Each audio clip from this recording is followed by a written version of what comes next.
Video games that are hard. But hard to what? Hard to put down because they're so dang fun? Hard to balance on your nose? Hard to beat because the final boss makes me feel like a stupid little boy? That's the one. The interesting thing about playing hard games is that we don't have to. We could just play the easy games. I had this realization once and set my sights on my niece and nephew's Halloween piñata. Big Uncle wins again. But ultimately, found I needed more challenge. It's pretty simple. Introducing challenge into our video games can make things more interesting. Can we beat it? Or how close can we get if not? And while opinions will vary wildly on what the perfect amount of difficulty for a game is, I'd be willing to bet something pretty much all of us have thought at one point or another is, this game is hard. But which games are the hardest? Making this question even harder to answer is the fact we got a whole heck of a lot of humble bragging going on. People saying games are easy that often get labeled as hard. Easy for them? Great. And a quick example for you, Bloodborne is easy. I've beaten it. Yeah, not as impressive after I bragged about crushing my niece and nephew's piñata, but still. Though, just a minor subnote, I've played this game for 80 hours, and when you add in the other Dark Souls or FromSoft games, we're talking hundreds of hours. A bit rusty coming back to it here, and yet I can still just sort of improvise my way through. Point is, if you've played something enough, you're probably gonna be good at it, except for maybe the game of life, am I right? That said, for many people, not all, but many of the people just getting into these games, they can feel very punishing and jarring, I think, because of how they compare to most other third-person action games, which typically allow you to respawn more or less right where you died, not take away any of your resources, adjustable difficulty settings, and all that. The From Software games feel just familiar enough that people let their guard down. You can move around a somewhat free-roaming world, equip different weapons, acquire different items, choose where you want to go, but you gotta be NES Castlevania levels of ready for every single enemy, as any enemy in this game can kill you in just a few seconds if you mess up.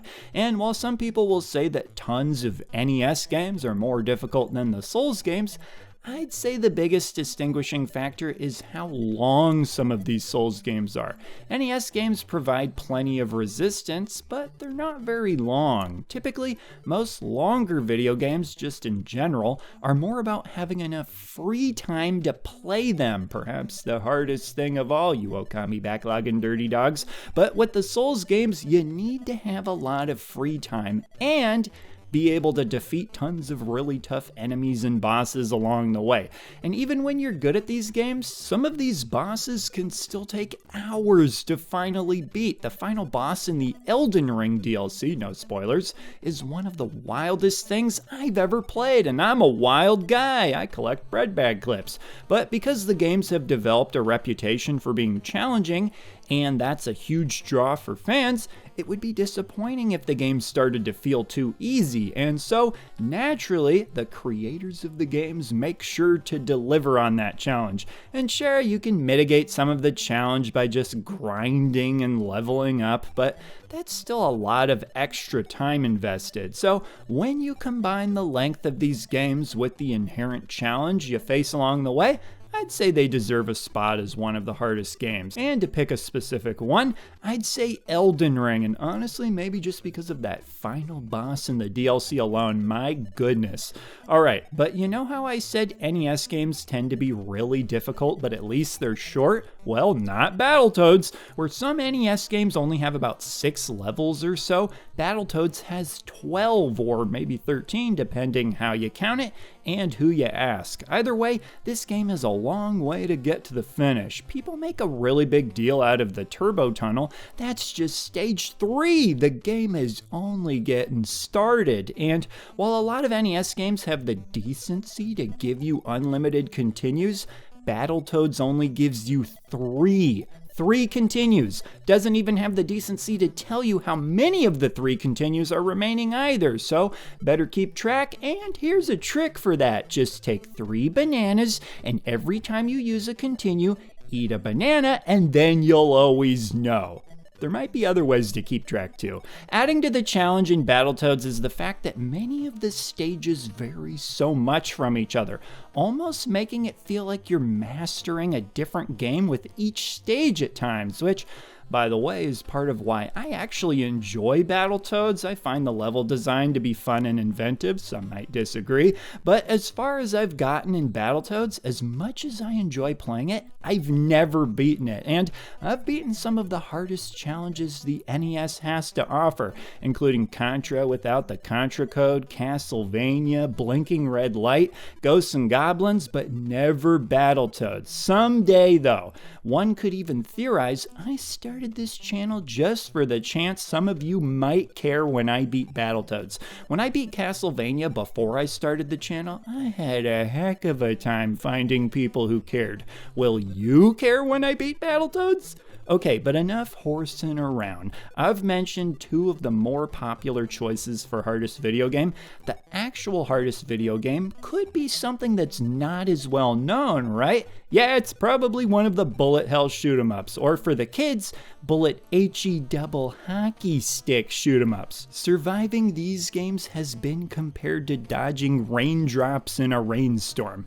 And this is just stage one. Check out the later stages. It can get overwhelming quick.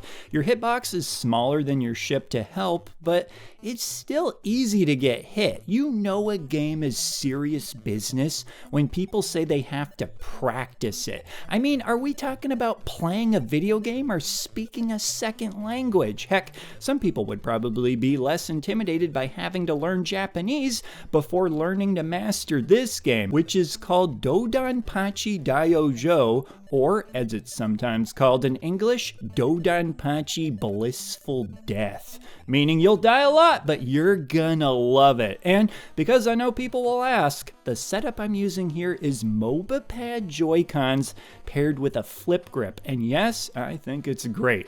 Can even play some Donkey Kong with it. Anyways, this particular Dodonpachi is debatable as the hardest one. Some might say it's something like Ketsui, but I wanted to talk about this game because it might just be the bullet hell game I like the most. And if I'm going to be talking about hard games, I'd like to at least be talking about games people might want to play, which is why every game mentioned in this video is a game I personally really enjoy.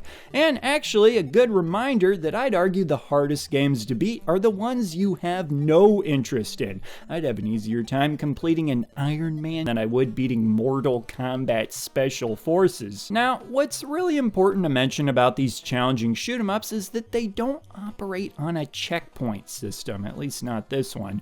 So if you wanted to, you could just spam endless credits into it and then spam your replenished bomb stock each time to brute force your way through. If that's fun, then by all means go for it. I'm not telling you how to enjoy your video games. That's just not really what fans of the genre would consider beating the game, since it's more of a forced result. Again, no judgment from me trying to make things easier. Reminds me of how I wash my dishes.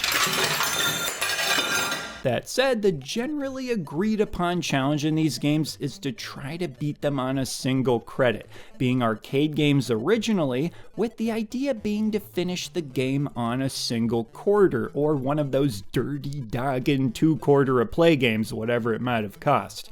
Beating the game on a single credit is commonly referred to as a 1CC, 1 credit clear.